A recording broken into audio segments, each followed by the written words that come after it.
Brain Tumor Association is pleased to welcome you back to our webinar series.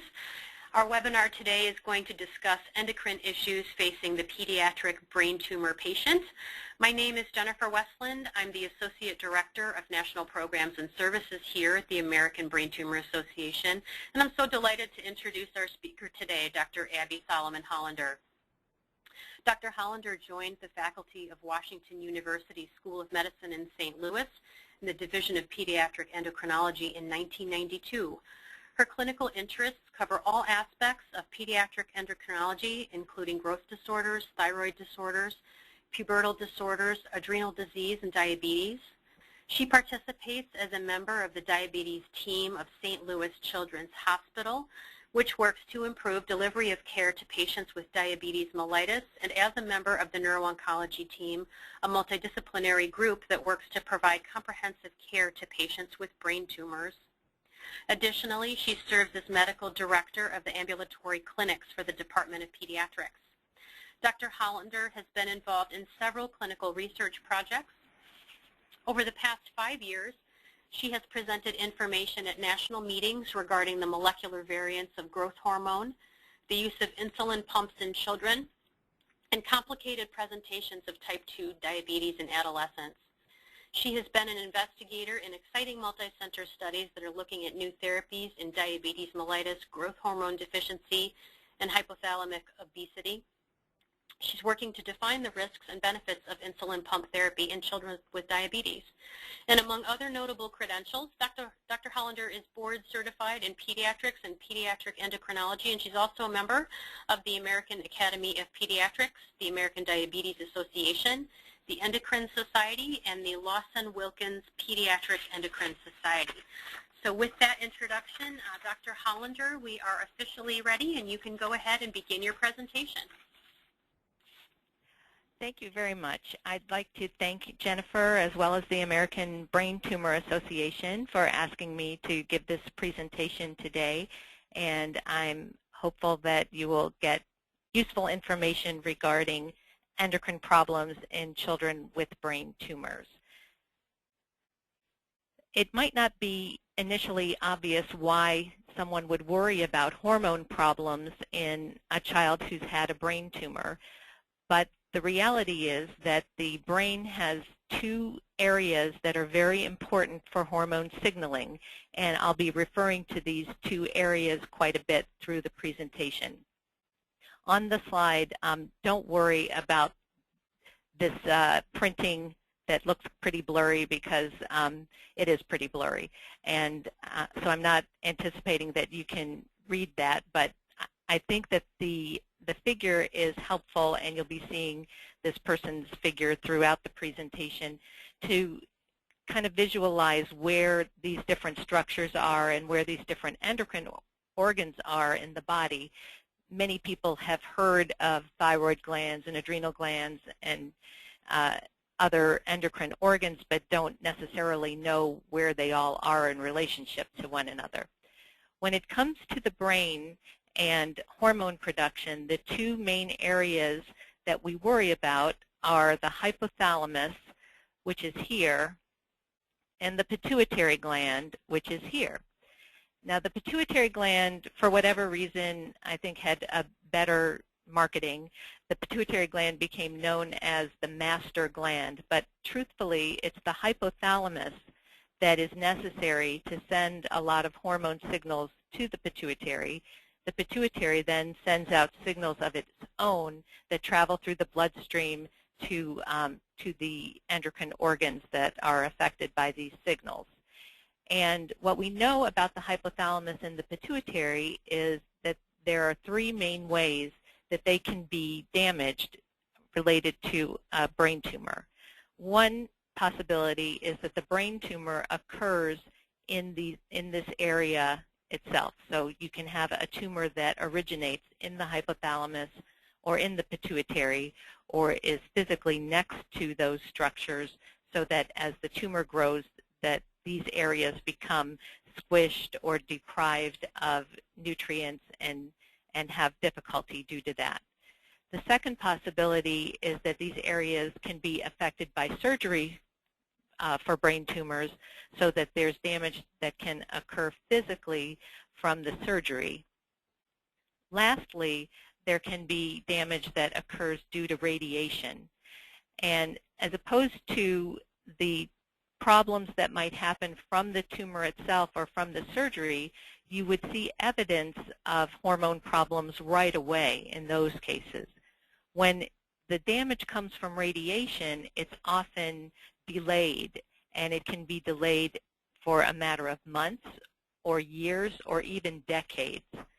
We know that both the hypothalamus and the pituitary gland are susceptible to damage by radiation, and that the damage that's done is related to the radiation dose that hits the hypothalamus or the pituitary.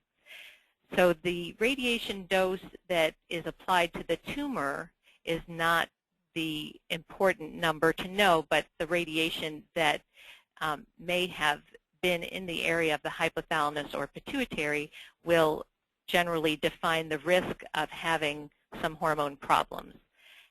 And for those of you that might be familiar with radiation doses, sometimes they're expressed as gray or centigray. So at a dose of 1800 gray or lower, you generally do not see any damage to the pituitary or hypothalamus, but above about 3500 gray, there's almost always damage that occurs. So I would like to review what glands are controlled by the hypothalamus and pituitary, and then we can discuss when these deficiencies occur, how they present clinically, and then how we might be able to treat them. So the hypothalamus, as we remember, is up here and sends signals to the pituitary. The pituitary makes some hormones that act directly. One of them is growth hormone, which obviously helps growth in children who have not yet gone through puberty. And then there's a hormone from the back of the pituitary called vasopressin that is important for water balance. So vasopressin is a hormone that travels through the bloodstream and talks to the kidneys, tells the kidneys whether it's appropriate to hold on to water or release water. And if you don't make vasopressin, the result is that you don't hold on to water, and so there's a lot of urine that's made constantly. And this produces a disease that we call diabetes insipidus. The pituitary gland also sends out signal hormones. It sends out a signal hormone called TSH, which stands for thyroid stimulating hormone, that goes to the thyroid gland. It sends out a signal called ACTH, and that signals cortisol production from the adrenal glands that sit here on top of the kidneys. And it makes signals called FSH and LH, which are signals to the gonads, which is either the ovaries or the testicles, and those are important for puberty and fertility.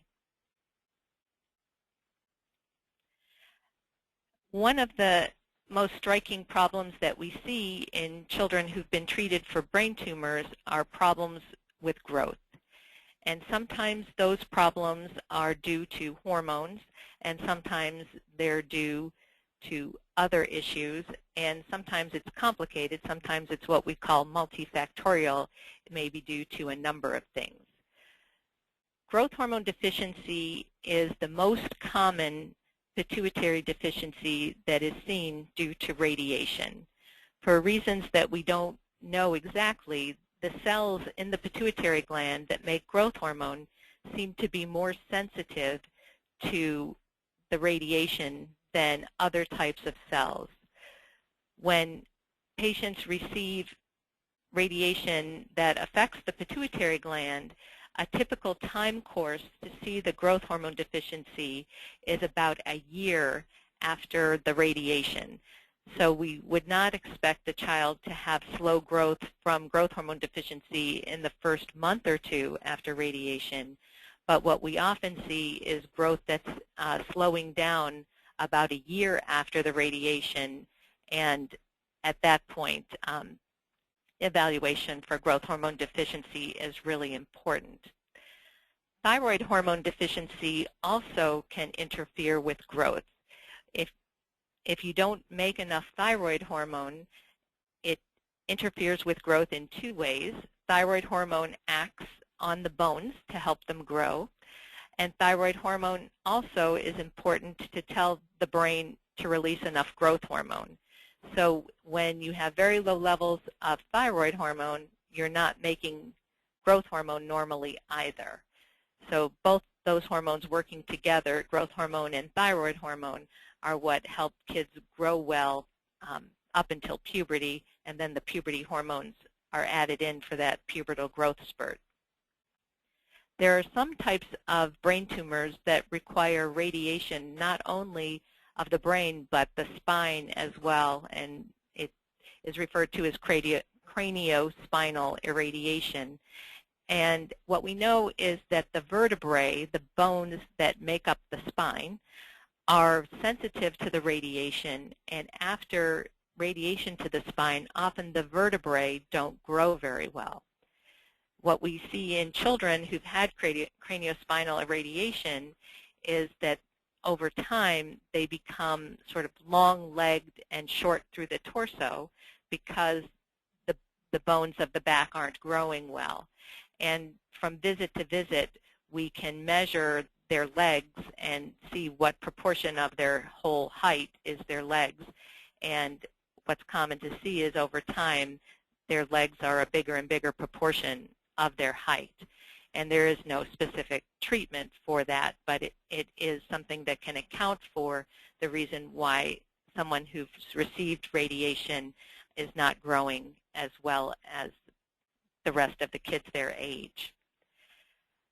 Having a brain tumor and having treatment of a brain tumor when you're a young child can often cause abnormalities in the timing of puberty, particularly causing puberty to occur early.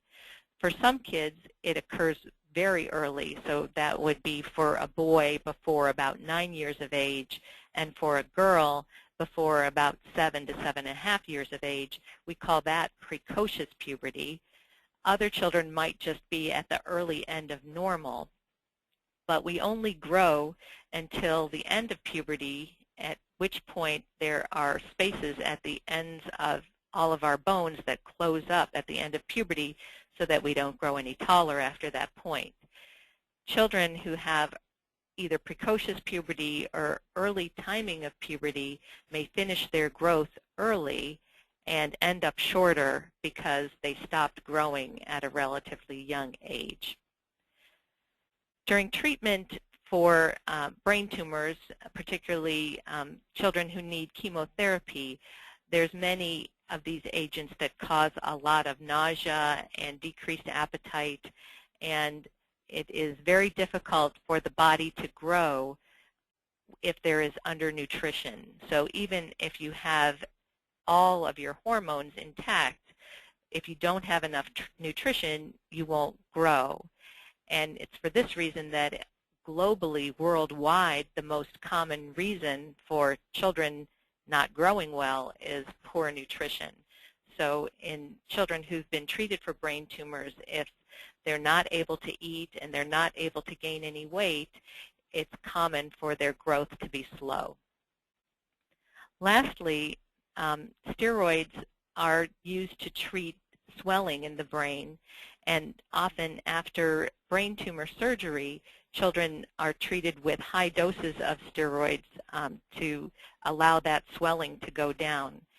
And steroid doses that are much higher than what the body typically produces day to day have a side effect of interfering with growth, and they act at the level of the bone to prevent growth from happening normally, and so the growth can't really recover until those high-dose steroids are weaned. When we evaluate patients who are not growing well, we look carefully for the hormone deficiencies that can be treated, but we also have to look to see whether any of these other confounders are there which can interfere with growth.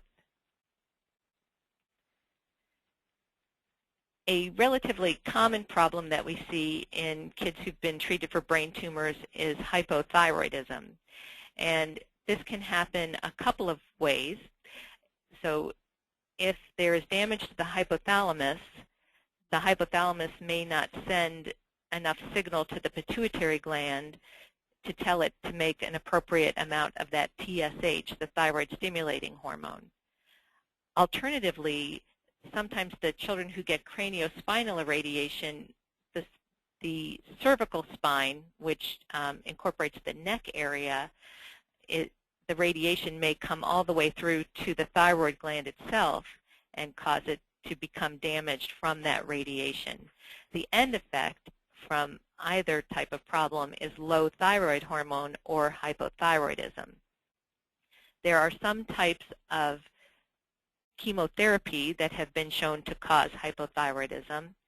And then if someone developed a cancer in their thyroid gland and had it out, obviously they would also have hypothyroidism. The common symptoms of hypothyroidism include fatigue, feeling cold a lot, constipation, dry skin, and poor growth. For girls who have already gone through puberty and started having periods, additional symptoms would include excessive bleeding at the time of periods or just periods becoming very irregular. And all of these symptoms are fairly nonspecific. So there's many people who could experience a sensation of feeling cold a lot or chronic constipation. And if you have symptoms and the blood tests are checked and they are normal, it just means that those symptoms are not due to low thyroid hormone. But if the thyroid levels are checked and are low, then there's a good chance that those symptoms will improve a lot after treatment with thyroid replacement. So the blood tests that we do are called free T4, which measures thyroid hormone, and TSH, which is the signal from the pituitary. An important point to keep in mind is that most people who haven't had brain tumors, if they have a thyroid problem, the problem is in the thyroid. And when the problem is in the thyroid, the proper test to get is the TSH, because the brain senses when thyroid levels drop too low and will start putting out high levels of TSH. The brain is yelling at the thyroid gland and telling it to work harder.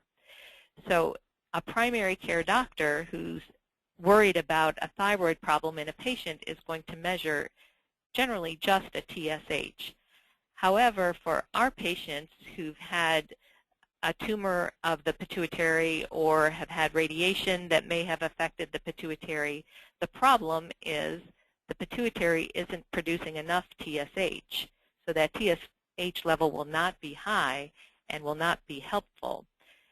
And so when the levels are checked, it is very important to check a free T4 level that can tell you exactly where your thyroid levels are.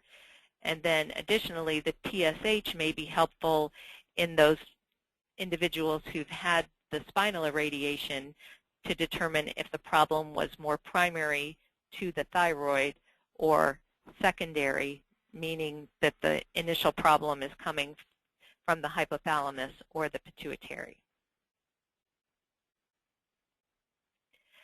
Probably the most important hormone that we check for after a pediatric patient has had a brain tumor is cortisol. Cortisol is a very important stress hormone, and while we are walking around during the day, cortisol may not be so essential to us, but any time that our body's under stress, either from an illness or possibly from an injury, or even undergoing anesthesia for surgical procedures, cortisol is absolutely necessary to avoid having low blood pressure and low blood sugar. So we need cortisol for day-to-day activities, but we need to be able to have high levels of cortisol when we're under stress. And the way that that signaling works is when the body is under stress, the hypothalamus sends a signal to the pituitary, which sends the signal to the adrenal glands to make that cortisol. After radiation or surgery, if you have low cortisol levels, it can present as just feeling very weak and tired a lot. Some people will complain of getting dizzy when they're going from lying down to sitting or standing. Some people will get shaky and sweaty at times due to low blood sugar. But if a person who cannot make enough cortisol gets a significant illness like influenza or a bad GI virus, or if they have to undergo emergency surgery, they can actually go into shock, which is when the blood pressure is so low that the blood isn't being pumped to vital organs, and that can be a life-threatening situation. So we look carefully for evidence of cortisol deficiency. There are special tests that we do where we give the patient a hormone that should cause their own cortisol levels to rise, and if they don't rise to an adequate level, then we give replacement. And the replacement is given as medicines like hydrocortisone or prednisone. Dexamethasone is another steroid that works like hydrocortisone, and prednisone works like cortisol. When kids are treated for cortisol deficiency, generally they have a dose of medication that they get for just regular day-to-day activities. But then if they're under stress, if they're sick, they have fever or vomiting, the parents are told a bigger dose called the stress dose that they get under those circumstances. And in the rare circumstance that a child is so sick that they can't take anything by mouth, or they're vomiting so much that they can't hold down their medicine, that is a medical emergency where the child would need IV treatment, or sometimes the parents are given an emergency injection to give the child at home to prevent that adrenal shock from occurring.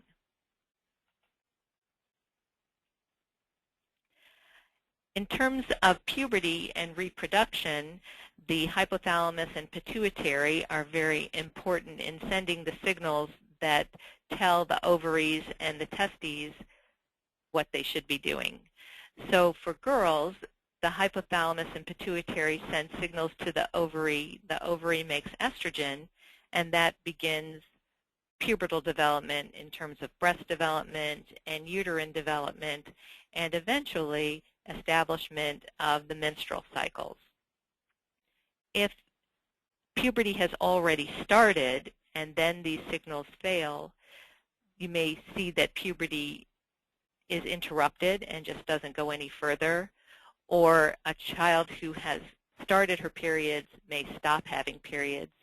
Occasionally, you may see that the low estrogen levels can lead to hot flashes, similar to an older woman who's having symptoms of menopause.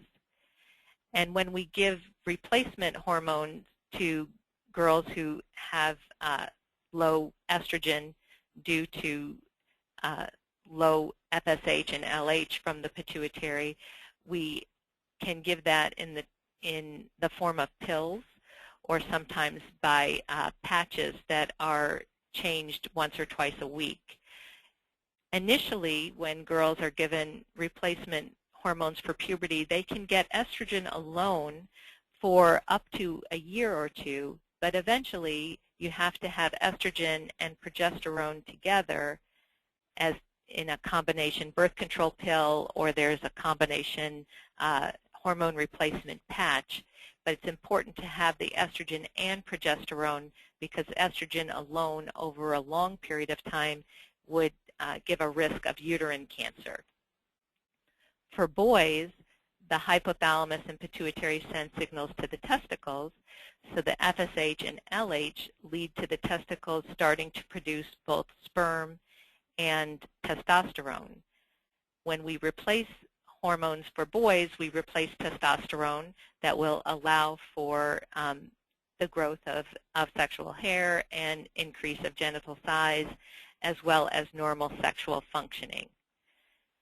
What is important to realize is when we replace these hormones for children who've had damage to the hypothalamus and pituitary, that we allow their bodies to change and to develop puberty, and girls may have monthly bleeding as periods, but what we are not restoring is fertility.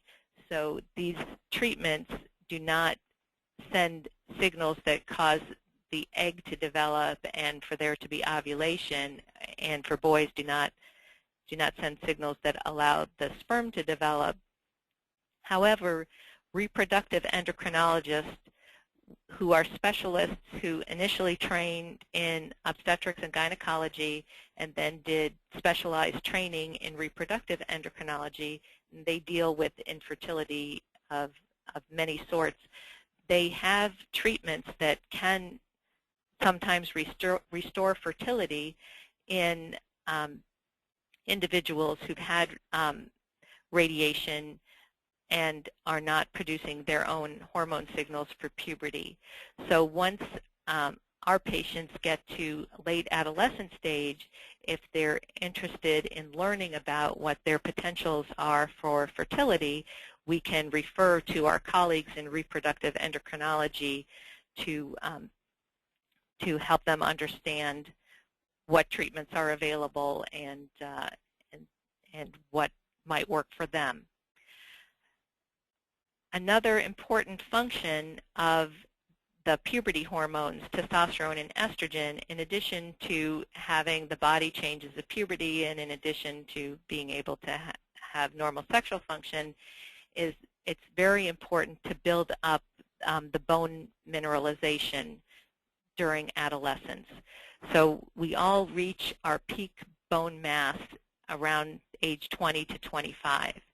And if you have a deficiency of estrogen or testosterone during the adolescent years, you are at significant risk to have a low bone density, and after about age 20 to 25, you're not going to be able to improve that very much. So we're very interested in the bone health of our patients. We don't want them to have osteoporosis or frequent fractures as young adults. So even in those who might have significant problems that we don't really expect them to be self-conscious about whether they are as physically developed as their peers or whether they're not going to necessarily be in dating relationships, the replacement of the sex hormones is still important so that they don't develop weak bones. There are several other endocrine-related problems that can develop after brain tumor treatment, and these are not so much directly related to the radiation itself and to deficiencies of a specific hormone, but it's more a combination of factors that can work together to create these additional problems that we often need to check for. So one is hyperlipidemia or high cholesterol, and some of the chemotherapy agents can cause it. Growth hormone deficiency can cause elevations of bad cholesterol in the blood, which is the LDL, and also elevations of triglyceride. Another problem that is very common in kids who've received treatment for their tumors is a lot of weight gain. So initially, while they're receiving chemotherapy, there's many kids that eat very poorly, don't gain weight, and may not grow well. However, there's other kids who, especially if the tumor has originated in the area of the pituitary and hypothalamus, there's a disruption of the natural signals that tell you when you're supposed to be hungry and tell you when you're supposed to be full. And when those are disrupted, these individuals don't stay full very long. And sometimes the weight gain can be quite rapid. And in its worst forms, I've seen children who gained so much weight after their tumor was treated that they couldn't walk. I've seen children who gained so much weight that they had bowing of their lower legs and needed surgical stapling. And it's a very, very difficult problem because after a child's treated for a tumor, they've gone through a lot. And if they cry when they're hungry, it's very, very difficult for the parents not to give them food. But often they want more food than they need, and over a period of months and years, they can really gain a lot of weight, and it's a really tough problem that we don't have very good treatments for at all. Additionally, if someone is on high-dose steroids because of brain swelling, a side effect of those steroids is to increase the appetite. And so you can see a lot of weight gain quickly from high-dose steroids and sort of a typical puffing out of the face that we call looking Cushingoid, with Cushing syndrome referring to high levels of cortisol. And as I mentioned earlier, the concern about weak bones from sex hormone deficiency, additionally, you can have low bone density related to growth hormone deficiency, and those high-dose steroids that prevent the bones from growing also prevent the bones from taking in mineral very well, so that high-dose steroid treatment can easily cause low bone density or osteoporosis. So in conclusion, what I've tried to focus on today are that several hormone deficiencies are related to brain tumors and their treatments, and the deficiencies due to radiation may not occur right away after the radiation. It may occur over years and years, and that's why it's important for individuals who've had brain tumor treatment to continue to stay in touch with an endocrinologist if possible, or at least a specialized doctor who knows the right questions to ask and can know the appropriate testing to do to find out whether a hormone deficiency exists. The good news about hormone problems related to brain tumor treatment is that there is good replacement therapy for most of the hormone problems we see. The weight gain, the obesity, is the main example of a problem that we don't have very good treatment for outside of the usual diet and exercise type of advice that people give. But growth hormone deficiency obviously can be treated with growth hormone. Thyroid deficiency with Synthroid, or the generic name is levothyroxine. The cortisol deficiency, which is treated with prednisone or hydrocortisone typically, and the puberty signal deficiencies that are treated either with estrogen and then estrogen plus progesterone for girls and testosterone for boys. So for patients who may not have endocrine problems, but because of location of their tumor or because of radiation, they're known to be at risk, it is important for them to see an endocrinologist 6 to 12 months after completion of their therapy, and then they need to be monitored closely to see whether they're having normal growth, normal weight gain, normal progression into puberty.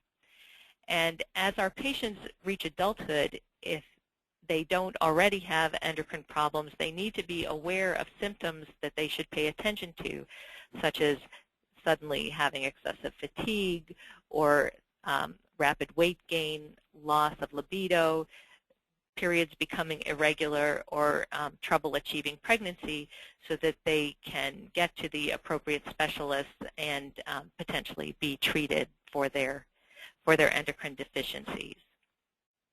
So that concludes what I had prepared for today, but I'm very happy to answer any questions that any of you may have. Thanks again. Wonderful. Thank you so much, Dr. Hollander, for being with us today. We do have about 20 minutes, actually, for questions, which is great. So we will go ahead and start with the first question from Yesenia. And I think you may have already covered this, but I think it's an important question to revisit. She asks, are there any good treatments for small children from 4 years and up who have an inoperable brain tumor, specifically for hypothalamus obesity? Yeah, so hypothalamic obesity, which is the situation that I was describing where the signals for hunger and satiety are really deranged so that the person just doesn't stay full. With a lot of these kids, we see even just half an hour to an hour after they just ate a good-sized meal, they're hungry again. And even just yesterday, I have a patient who the parents are being very, very vigilant and doing a great job for this 4-year-old. She was talking with the social worker about an opportunity to get a gift card to a toy store. It was from an organization that likes to support kids with brain tumors, so they offered her a gift card so she could get some toys. And they asked me, do you want to go to Toys R Us or which toy store? And she kept saying she wanted to go to Costco because at Costco they give out free food samples. And they kept trying to redirect her, but what kind of toy would you like to get? And she was adamant that I don't want a toy. I want to go to Costco because they have food samples. So for these kids, the focus on food is really, really difficult. So there was some preliminary research related to use of a hormone called octreotide. It was felt that this hypothalamic obesity might be due to the body not regulating another hormone called insulin properly. And insulin is a hormone that causes your blood sugar to come down, and people with sugar diabetes might be treated with insulin. In this circumstance, the feeling was that there's just enough extra insulin that's driving the hunger, not enough to make your blood sugar low. And so the treatment, octreotide, lowers the amount of insulin the body makes. And there was some preliminary research that was done at St. Jude's that did show some effect, but when this was tried in a much bigger international clinical trial, it really didn't work well. So it may be that there are other types of treatments that are in the works that will come to some sorts of clinical trials that will be available.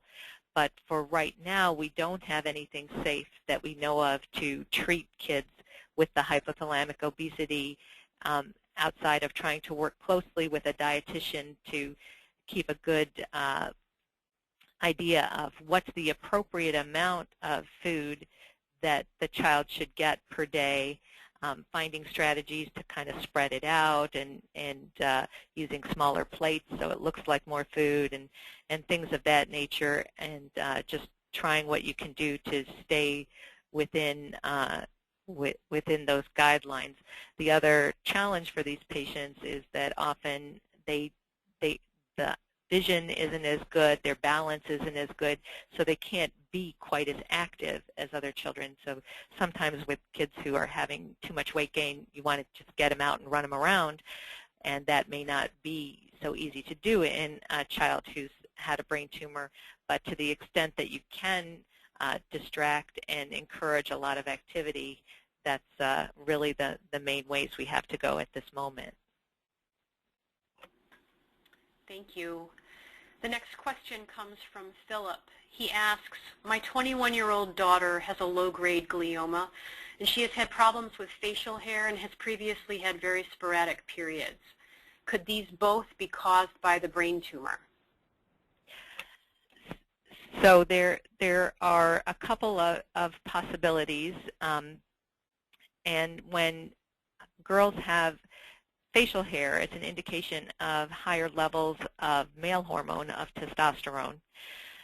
And so the most common reason for that is not necessarily related to the brain tumor. About in the neighborhood of 1 to 5% of all adolescents to middle-aged women, so they talk about reproductive age women being about 13 on the young end and maybe 45 on the later end, there's a problem called polycystic ovary disease, where the ovaries are making too much male hormone, and so the ovaries don't release an egg each month. You don't have regular menstrual cycles, and you have evidence of too much male hormone. Another possibility is that there could be a component of that along with a dysfunction of the signals from the pituitary to the ovaries, and it would take either just a regular gynecologist or a reproductive gynecologist to do the appropriate test to see where the problem is. Whether it's likely to be related to the tumor depends sort of where the glioma is and whether there's been radiation treatment. But I think that there's probably good therapy available, and it's definitely worth it to see a doctor to get that sorted out. Thank you. The next question comes from Amanda. She says, or she asks rather, do you have to take growth hormone replacement no matter what? Will you still grow but at a slower pace if you don't take the growth hormone replacement? So growth hormone helps you grow, but growth hormone is not necessary for life. So for all of my patients, even the ones that have significant growth hormone deficiency, if the family can't do it or won't do it, it's not the type of situation where I insist that they must do it. There are risks and benefits to any medical treatment that you might use, and I know that in children who've had brain tumors, the obvious concern among parents would be, well, what if giving growth hormone makes the tumor grow? I would much rather have a short child who's alive. And as an endocrinologist, we completely agree. We also would prefer a short child who's alive. So what do we know about growth hormone and the relationship to tumors? What's been shown pretty well, so this type of growth hormone we use now has been in use since 1985, and there are post-marketing studies that have kept tabs on children treated with growth hormone for lots of different reasons. And then there is a large amount of data that's been gathered by a group that's called the Children's Cancer Study Group, looking at children who've been treated with growth hormone after treatment for cancer. And so what the studies have shown conclusively up to this point is that growth hormone treatment is not associated with relapse or recurrence of primary tumors. And so while we would never give growth hormone to a child who had active tumor growth, for tumors that are in remission, that are not growing, that have been totally resected as far as we can see, we would not anticipate any increased risk of recurrence of that tumor related to growth hormone treatment. In terms of secondary tumors, the longer-term follow-up has suggested that the risk of a certain type of benign tumor called meningioma may be slightly increased in children who received growth hormone compared to those that don't. But as they follow these groups for longer and longer time, the difference between the growth hormone group and the other group seems to be getting smaller and smaller. So and that's from the Children's Cancer Study Group. So their current thinking on it is that this is just a common tumor in people who've had radiation, and that having growth hormone treatment may cause that tumor to show up a little earlier. That said, growth hormone is important not only for growth, but for development of strong bones and muscles, such that children who have severe growth hormone deficiency and aren't treated, not only are they going to be small, but they will have increased risks of having excess fat and weaker muscles. So there are metabolic reasons that growth hormone is helpful. And the necessity to treat growth hormone deficiency happens along a scale. So there might be a child who's had pituitary surgery and the whole pituitary is gone and they don't make any growth hormone anymore. So their consequences of going without growth hormone treatment might be much different from a child who's had radiation and their growth hormone production is some, so that they're growing some, but just not quite as fast as their peers, and they would not necessarily need growth hormone in the same way as someone who is absolutely deficient. So I think at the end of the day, it's still going to be a therapy that the child and the parents agree to, but most patients who are severely deficient, the benefits are going to outweigh the risks. Thank you. Again, along the lines of human growth hormone, Leslie asks, what is your opinion on the use of HGH for medulloblastoma survivor who has had both brain and spine radiation? So for medulloblastoma, the amount of radiation that's needed to treat that tumor will most often create growth hormone deficiency. There are newer ways of providing radiation. So it used to be that whole brain external beam radiation was the primary way that these tumors are treated, but over time there are new modalities, confocal radiation and proton beam radiation, where there's a little less spread of the radiation dose outside of the area of the tumor. So, so the risks may be related to what type of radiation it was. But for our medulloblastoma patients who have developed growth hormone deficiency, most often we see a very good response to growth hormone therapy. Again, they may not have full recovery of their growth because of the spinal part of the radiation, and the severity of that problem is often related to the age of the child. So the younger a child is when they get the craniospinal irradiation, the more susceptible those vertebrae seem to be. So a child who gets that craniospinal radiation at 11 or 12 is going to ultimately have a better opportunity to achieve a normal height than the child that's diagnosed when they're 4 or 5 years old. But our patients with medulloblastoma, as long as a year after their treatment is complete, we see no evidence of active tumor growth. We institute growth hormone therapy when there's growth hormone deficiency and often see a very nice response. Thank you so much. The next question comes from Vishnu. Vishnu asks, is radiation of pituitary and hypothalamus considered the same? And what deficiencies are most likely?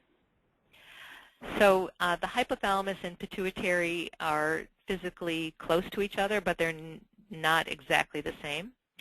And in terms of the deficiencies may look quite similar. However, radiation to the hypothalamus might more often also be associated with these satiety disorders, disorder of hunger and feeling full, and the weight gain. Another hypothalamic problem that can occur is destruction of the thirst mechanism. So some people after treatment in the hypothalamus, they don't have a normal sense of thirst, and unless they drink a regulated amount of fluid each day they can have abnormally high blood sodium levels that can cause them problems. So there's additional problems that can occur as a result of damage to the hypothalamus. But either the hypothalamus or the pituitary, they sustain damage, you would see the same kind of set of hormone problems, growth hormone deficiency, thyroid, cortisol, and puberty hormones. And when we do our testing, it does not necessarily tell us definitively was this problem due to a hypothalamic issue or a pituitary issue. The way that we do our testing will not distinguish well between those. So they can show a lot of the same problems, and then there's an additional set of problems that you would see just from trouble in the hypothalamus. Thank you. The next question comes from Jackie. Jackie asks, has there been any progress to use something other than steroids, like Zericept or something like that? And other than steroids to replace cortisol, or other than steroids for other problems like swelling? I don't know if it's possible to get a clarification. She doesn't say here. Jackie, if you're still on, if you want to clarify that, we can return to your question. So why don't we hold that one just for a moment, and then we can come back to that. Okay. Oh, there she goes. Swelling, with relation to swelling. Yeah, and so, yeah, those, that question would be probably better for a neurosurgeon, a brain surgeon, in terms of what's being tried. I don't know of anything that's a good alternative at this point. I know that in an acute situation where it's a life and death situation with swelling, that giving high concentration of salt, that there's other ways to address it. But for just the usual post-op swelling that makes people very uncomfortable with headache, et cetera, that the steroids are the most effective thing that I've seen. But steroids always are a very double-edged sword. You need them because of the good that they do, but then there's a lot of side effects that make them problematic. Thank you. The next question comes from Marie, and she asks, is there a safe appetite suppressant that could be prescribed to help control appetite? So I'm not aware of any. So there are certainly some obesity drugs that are used in adults, but none of them are approved for use in children. There is a medication that is sometimes used for seizures and sometimes used for headaches called topiramate or Topamax, and that can that has a side effect, a common side effect of suppressing appetite.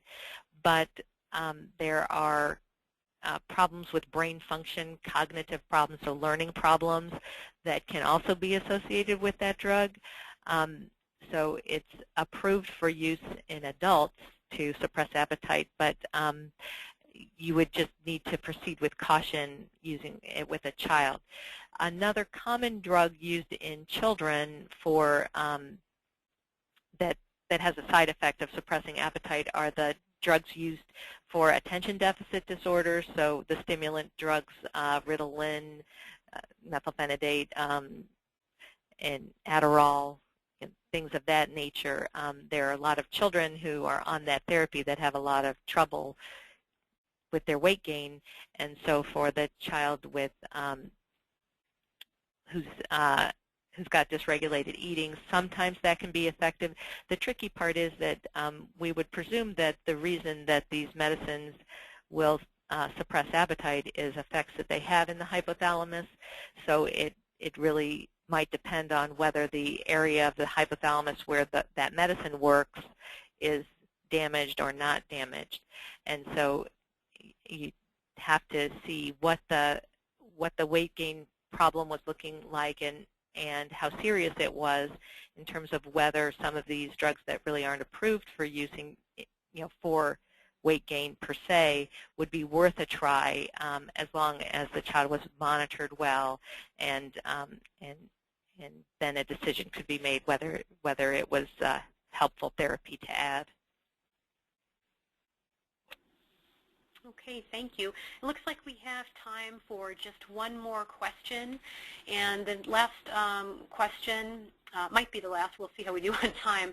Comes from Meryl, who asks, what is your experience, or in other words, what is the frequency of how often you've seen this with respect to, quote, pseudotumor cerebrae, unquote, from growth hormones?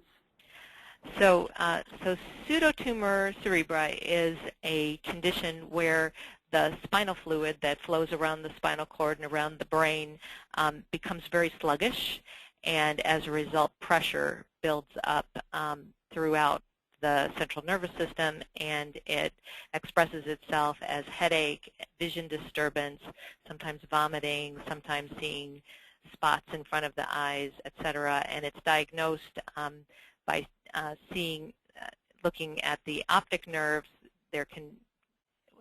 So when you examine the back of the eye, there's a blurriness that can be seen usually by the eye doctor, or if the spinal tap is done, they can see a very high pressure as that spinal fluid comes out. And it's a side effect that's associated with growth hormone use, but rarely, way less than 1% of patients. I've seen it 2 times. Neither patient had a brain tumor as their reason for having growth hormone deficiency.